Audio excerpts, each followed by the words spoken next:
ସ୍ତ୍ରୀ କୁ ମାରୁଥିବା ପୁରୁଷଙ୍କୁ ମିଳିଥାଏ ଏହି ଭୟଙ୍କର ଦଣ୍ଡ।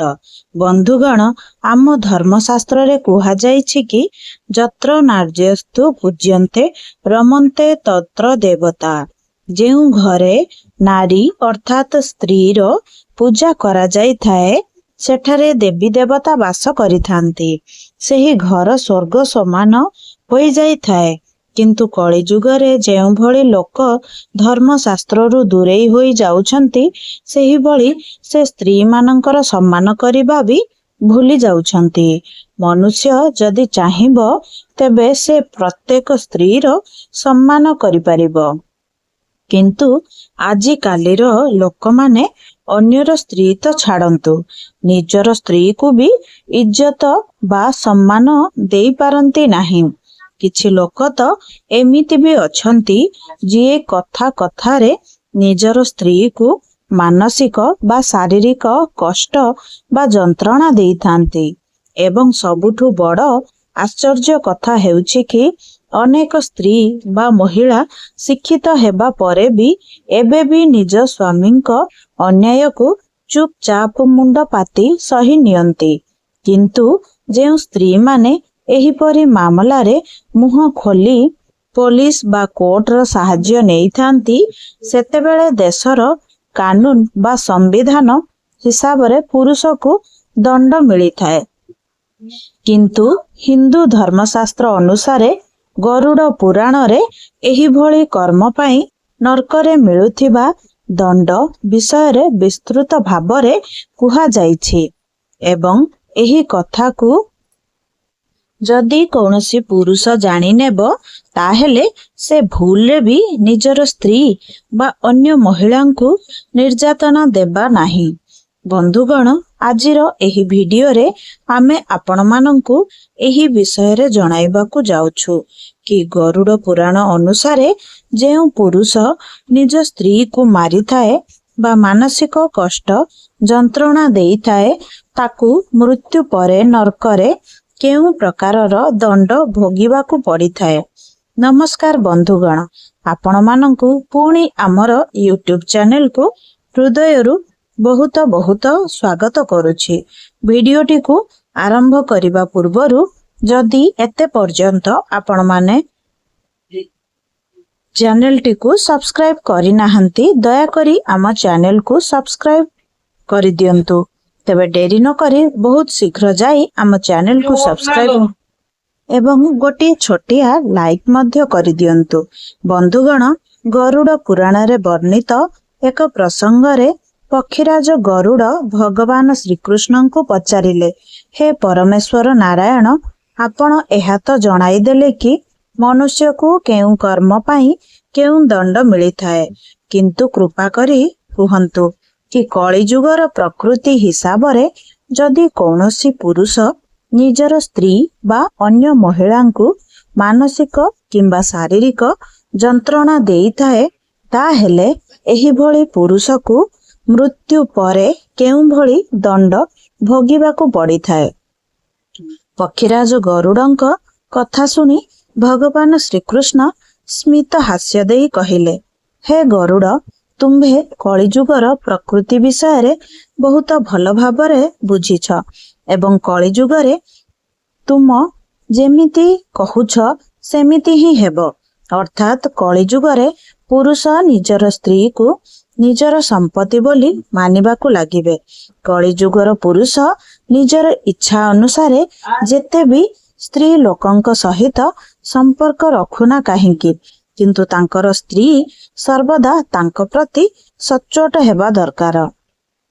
ହେ ପକ୍ଷୀରାଜ, କଳିଯୁଗର ସବୁଠୁ ବଡ଼ ବିଡ଼ମ୍ବନା ହେଉଛି କି ସେ ଘରର ବାହାରେ ମହିଳାଙ୍କୁ ପୁରୁଷଙ୍କ ସହିତ ସମାନ କରିବା ପାଇଁ ବଡ଼ ବଡ଼ ଭାଷଣ ଦେଉଥାଏ, କିନ୍ତୁ ଯେତେବେଳେ ନିଜର ସ୍ତ୍ରୀ କଥା ଆସେ, ସେ ତାକୁ ଉଭୟ ମାନସିକ ଏବଂ ଶାରୀରିକ ନିର୍ଯାତନା ଦେଇଥାଏ।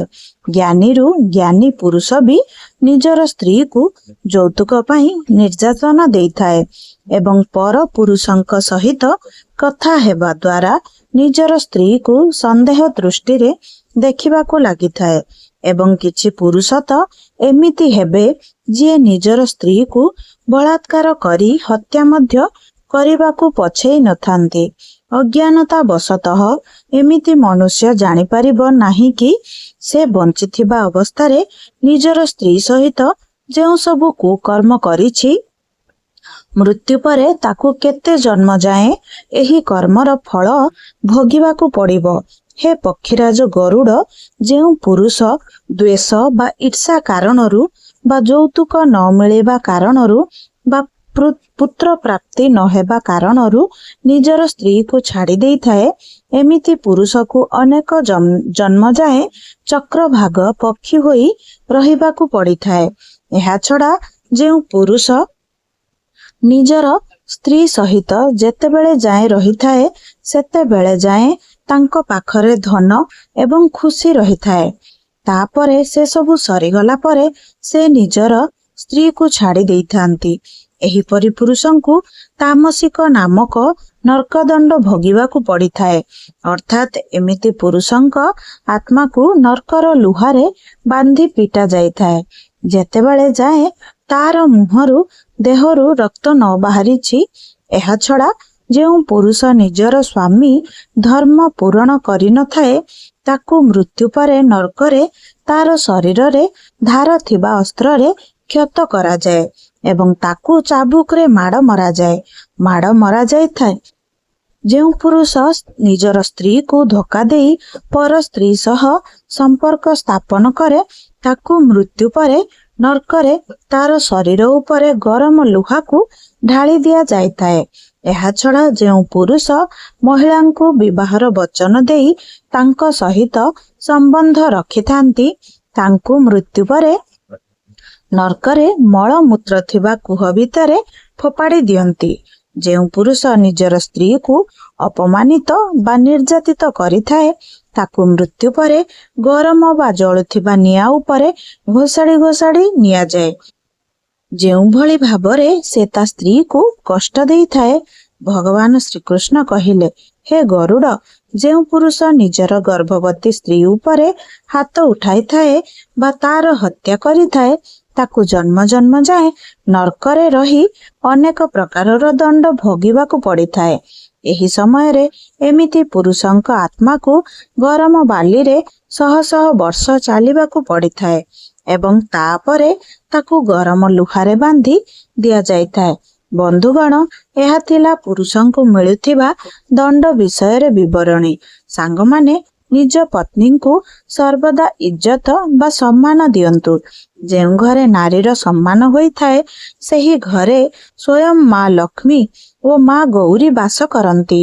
ସେହି ଘର ସର୍ବଦା ଧନ ସମ୍ପତ୍ତି ସୁଖ ସମୃଦ୍ଧିରେ ଭରପୁର ହୋଇ ରହିଥାଏ। ସେହି ଘର ସ୍ୱର୍ଗ ସଦୃଶ ହୋଇଥାଏ। ବନ୍ଧୁଗଣ, ଯଦି ଆପଣମାନେ ଚାହୁଁଛନ୍ତି କି କୌଣସି ସ୍ୱାମୀ ନିଜର ସ୍ତ୍ରୀକୁ ମାନସିକ ଏବଂ ଶାରୀରିକ ଯନ୍ତ୍ରଣା ଦେଲେ ତାକୁ ମୃତ୍ୟୁ ପରେ କେଉଁ ଦଣ୍ଡ ମିଳିଥାଏ, ତାହେଲେ ଆମକୁ କମେଣ୍ଟ ମାଧ୍ୟମରେ ଲେଖି ଜଣାନ୍ତୁ। ଆମେ ନିଶ୍ଚୟ ଚେଷ୍ଟା କରିବୁ ଆପଣଙ୍କ ପ୍ରଶ୍ନର ଉତ୍ତର ଦେବା ପାଇଁ। ଗରୁଡ଼ ପୁରାଣରେ ମଧ୍ୟ ଏହିଭଳି ବିଷୟରେ ବିସ୍ତୃତ ଭାବରେ ବର୍ଣ୍ଣନା କରାଯାଇଛି।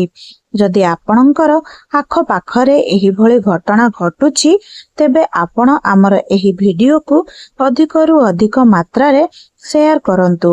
ସେୟାର କରି ସମାଜରେ ଥିବା ସଚେତନତା ସୃଷ୍ଟି କରନ୍ତୁ। ନମସ୍କାର ବନ୍ଧୁଗଣ, ରହୁଛି। ଜୟ ଜଗନ୍ନାଥ।